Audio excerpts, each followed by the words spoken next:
Welcome back. Now it's time for our weekly market update with Catherine Murray, host of The Buck Stops Here. All yours, Catherine. Hello, everyone, and welcome to your weekly market recap. I am Catherine Murray. Well, we are seeing North American markets somewhat choppy this week, and in fact, all key indices in North America are trading lower. When we think about the U.S. markets to start off, the reason why we're seeing a little bit of choppiness there is because of the hotter than expected inflation data that we received this week, CPI as well as PPI, is leading investors to think that the U.S. Federal Reserve will hold off on cutting rates. And keep in mind that the view of cutting rates is one reason why we've seen an increase in valuations in those North American equity markets. Having said that, though, the market has remained really quite resilient given the fact that when you look at the jobs picture in the United States, we got that number out last Friday, far surpassing expectations, creating over 300,000 jobs. It's telling investors as well that perhaps the U.S. economy is on strong footing. So taken together, investors are still pleased with the strength of the U.S. economy. But again, as I said, it's a little bit of choppiness in the market, bit of a push and pull because of the question marks surrounding when the Fed may or may not cut. Away from that, we're also, of course, observing that big tech continues to perform very well. WTI, we're witnessing, is up 1.2%, some real strength in those oil markets once again. Bitcoin also showing some strength.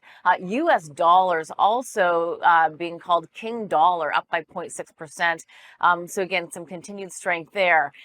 In terms of what to watch for next, we are kicking off U.S. first quarter earnings season today with the big banks. We did hear from J.P. Morgan as well as Wells Fargo. I would just keep in mind that the expectations for Q1 are that earnings will be down 18% year over year. Importantly, obviously, that number would already be baked into the market, but what are we going to hear from company managements in terms of consumer demand, pricing power, inflation issues surrounding their costs? So really listen to what we're hearing from the company managements. Away from that, I would also just point out that given the strength in the market, you are actually seeing some strategists raise their year-end price targets for the S&P 500.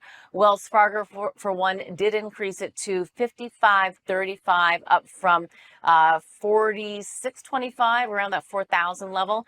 So some nice improvement there. But you're also hearing from other strategists, JP Morgan for one, who's looking at inflation, saying that's a little bit on the sticky side, and also RBC talking about the extended sentiment. So perhaps a little bit too much froth in the market. As we look at the TSX, we are seeing the TSX trade lower. It also trade lower on Thursday and looks to be on track for weekly losses. Keep in mind, though, that what has been helping the TSX is, in fact, the commodity complex. Again, WTI continues to perform very well.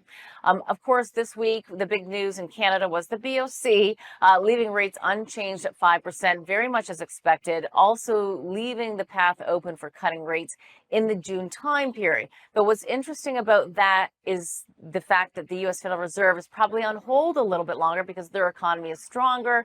And also with the jobs numbers, it's probably not quite ready to lower rates in the States, but in Canada, a little bit more so. This would be an interesting point of almost contention because it's very rare that you see the Bank of Canada diverge from the Federal Reserve. In other words, the Federal Reserve keeping hold and Canada lowering rates. What does that do? And it's what we saw in the market the moment the news came out.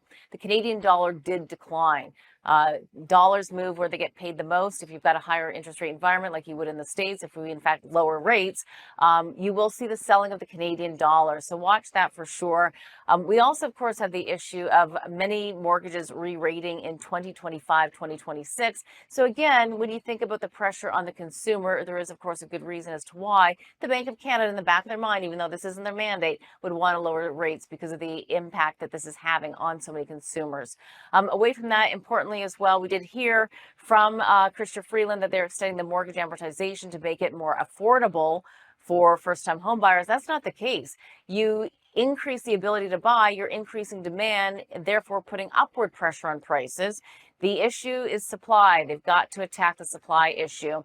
Also, of course, we heard that you can withdraw from your RSP more money than previously. Again, that also increases demand, increases the unaffordability issue. Watch for the Canadian federal budget next week. Remember, last year they had no plans to balance the budget. We'll hear if there's any change to that. Keep in mind that we pay about $46 billion in interest payments on the $1 trillion deficit. That just covers the GST that we take in from all of us We don't even get to use that money for education or healthcare. A lot to watch for next week, including CPI in Canada. I'll leave it there. Back to you. Thanks for that, Catherine. And that was Catherine Murray, host of The Buck Stops Here.